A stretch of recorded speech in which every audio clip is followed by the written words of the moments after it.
അതെ അതെ അതെ. ഇന്നു മുതൽ കാലാവസ്ഥയിൽ പ്രകടമായ വ്യത്യാസം വന്നിട്ടുണ്ട്. പല സ്ഥലങ്ങളിലും മഴ പെയ്യുന്നുണ്ട്. ഇന്നും നാളെയും ഏകദേശം ഒരേ സ്ഥിതി തന്നെയായിരിക്കും.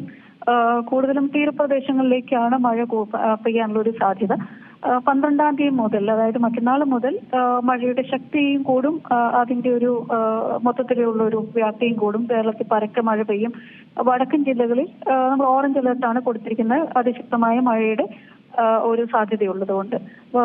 തെക്കൻ ജില്ലകൾ ഒഴിച്ച് ബാക്കി തെക്കൻ ജില്ലകൾ എന്ന് പറഞ്ഞാൽ തിരുവനന്തപുരം, കൊല്ലം, പത്തനംതിട്ട, ആലപ്പുഴ ഒഴിച്ച് ബാക്കി എല്ലാ ജില്ലകളിലും മഴയ്ക്ക് വേണ്ടി ശക്തമായ മഴയ്ക്കോ അതിശക്തമായ മഴയ്ക്കോ ഉള്ള അലേർട്ട് ഉണ്ട്. 12-ാം തീയതിയും 13-ാം തീയതിയും, അതായത്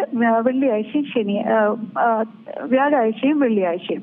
പിന്നെ ശനി ഞായർ ദിവസങ്ങളിൽ ഈ മഴ തുടരുകയാണ്. അപ്പൊ 14-ാം തീയതി അലേർട്ട് മാപ്പ് ശ്രദ്ധിച്ചിട്ടുണ്ടെങ്കിൽ മനസ്സിലാവും. കേരളത്തിന്റെ എല്ലാ ജില്ലകൾക്കും വേണ്ടി റെയിൻ അലേർട്ട് ഉണ്ട്.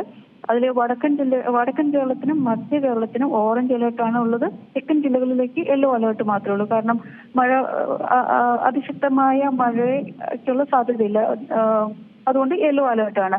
എന്നാൽ അത് പിന്നെ 15, 16, 14, 15, 16 തീയതികളിൽ മഴ തുടരുകയാണ്. അന്ന് നമ്മൾ അതിതീവ്ര മഴയ്ക്കുള്ളൊരു സാധ്യതയും കൂടി കാണുന്നത്. അപ്പൊ നമ്മുടെ വാർണിംഗ് മാപ്പ് 5 ദിവസത്തേക്ക് മാത്രമേ ഉള്ളത് കൊണ്ടാണ് ഇപ്പൊ ഇത്രയും കാണുന്നത്. പക്ഷെ ആ മഴ തുടരുകയാണ്. 16-ാം തീയതി വരെ ഉണ്ടാവും. അതിനുശേഷവും 2 ദിവസം മഴ തുടരാനുള്ള ഒരു സാധ്യത കാണുന്നുണ്ട്. പക്ഷെ നമ്മുടെ ഈ ഫോർകാസ്റ്റിന്റെ ഒരു ദിവസങ്ങളുടെ ഒരു റേഞ്ച് ലിമിറ്റഡ് ആയതുകൊണ്ടാണ് അത് മാപ്പിൽ കാണിക്കാത്തത്. അപ്പൊ ഈ മാപ്പിൽ കാണിക്കുന്ന ഈ 14-ാം തീയതി കഴിഞ്ഞാൽ മഴ തീരുന്നു എന്ന് അർത്ഥമില്ല. ഒന്ന് ശ്രദ്ധിക്കുക. 14-ാം തീയതിക്ക് ശേഷം മഴ ശക്തിപ്പെടാനുള്ള സാധ്യതയാണ് കാണുന്നത്. അപ്പൊ അതുകൊണ്ട് ഈ വരുന്ന ദിവസങ്ങളിൽ ഏകദേശം നമുക്കൊരു 17-ാം തീയതി വരെ എങ്കിലും മഴ തുടരാനുള്ള ഒരു സാധ്യതയാണ്. അതിൽ 14, 15, 16 തീയതികളാണ്, അതായത് ശനി ഞായർ തിങ്കൾ ദിവസങ്ങളിലാണ് ഏറ്റവും കൂടുതൽ മഴ പ്രതീക്ഷിക്കുന്നത്. ഇപ്പൊ 14-ന്റെ മാപ്പുണ്ട്. അത് ഏകദേശം അതേ രീതിയിലോ അതിനേക്കാൾ കൂടുതൽ തീവ്രതയിലോ ആണ് മഴ പെയ്യാൻ സാധ്യതയുള്ളത്. അതുകൊണ്ട് തുടർച്ചയായുള്ള ദിവസങ്ങളിലുള്ള മഴയാണ്. ജാഗ്രതാ നിർദ്ദേശങ്ങൾ തീർച്ചയായും പാലിക്കുക എന്നാണ് ഒരു റിക്വസ്റ്റ് ഉള്ളത്.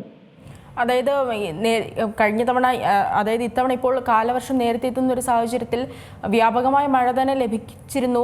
വലിയ ആശങ്കയൊക്കെ അതിൽ ഉയർന്നിരുന്നു. പ്രത്യേകിച്ച് ഈ വടക്കൻ ജില്ലകളിൽ കണ്ണൂർ, കാസർഗോഡ്, വയനാട് ജില്ലകളിലേക്ക് ശക്തമായ മഴ തന്നെ ലഭിച്ചിരുന്നു.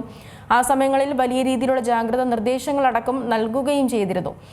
ഈ ഉരുൾപൊട്ടൽ, മണ്ണിടിച്ചിൽ ഭീഷണിയൊക്കെ നിലനിൽക്കുന്ന ഒരു സാഹചര്യം അന്ന് വലിയ ജാഗ്രതാ നിർദ്ദേശമൊക്കെ നൽകിയിരുന്നു. ഇപ്പോൾ കാലവർഷം വീണ്ടും കനക്കുമ്പോൾ അത്തരത്തിലുള്ള ജാഗ്രതാ നിർദ്ദേശം മലയോര മേഖലകൾക്ക് നൽകുന്നുണ്ടാകുമല്ലോ അല്ലേ? ഉണ്ട്, തീർച്ചയായിട്ടും. അത് ഇത്രയും മഴ നമ്മൾ പ്രതീക്ഷിക്കുന്ന സമയത്ത് ഇപ്പോ ഒരു ഇടവേള ഉണ്ടായിരുന്നു എന്നുള്ളതൊരു നമുക്കൊരു അഡ്വാൻറ്റേജ് ആണ് ശരിക്കും പറഞ്ഞാൽ. കാരണം കുറച്ച് ദിവസങ്ങളായിക്കൊണ്ട് പല സ്ഥലങ്ങളിലും മഴ പെയ്യാതെയൊക്കെ ഇരുന്നിട്ടുണ്ട്. അപ്പൊ അതുകൊണ്ട് പല സ്ഥലങ്ങളിൽ നിന്നും വെള്ളക്കെട്ടുണ്ടായിരുന്ന സ്ഥലങ്ങളിൽ നിന്നൊക്കെ അതൊക്കെ ഒഴിവായിട്ടുണ്ടാവും. അപ്പൊ ഇനി അങ്ങോട്ട് വരുന്ന ദിവസങ്ങളിൽ പെയ്യുന്ന മഴ ശ്രദ്ധിക്കേണ്ടിയിരിക്കുന്നു. തുടർച്ചയായിട്ടുള്ള ദിവസങ്ങളിലുള്ള മഴയാണ്.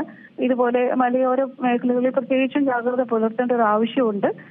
കാരണം കുറച്ചു ദിവസം മഴ പെയ്തിരുന്നതിന്റെ ആ ഒരു ഇമ്പാക്റ്റ് ഒക്കെ എന്തെങ്കിലുമൊക്കെ ഉണ്ടാവാനുള്ള സാധ്യത ഉള്ളതുകൊണ്ട് പിന്നെ ഈ നേരത്തെ സൂചിപ്പിച്ച പോലെയുള്ള എല്ലാ ജാഗ്രതാ നിർദ്ദേശങ്ങളും, അതായത് മലയോര മേഖലകളിലേക്കുള്ള യാത്ര ഒഴിവാക്കുക, വെള്ളക്കെട്ടിൽ ഇറങ്ങാതിരിക്കുക, ജലപ്രവാഹം അല്ലെങ്കിൽ നദിയോ തോടോ അങ്ങനെയുള്ള ഒഴുക്കുള്ള സ്ഥലങ്ങളിലേക്ക് ഇറങ്ങാതിരിക്കുക, ഇങ്ങനെയുള്ള കാര്യങ്ങൾ നമ്മൾ ശ്രദ്ധ ചെലുത്തേണ്ടിയിരിക്കുന്നു.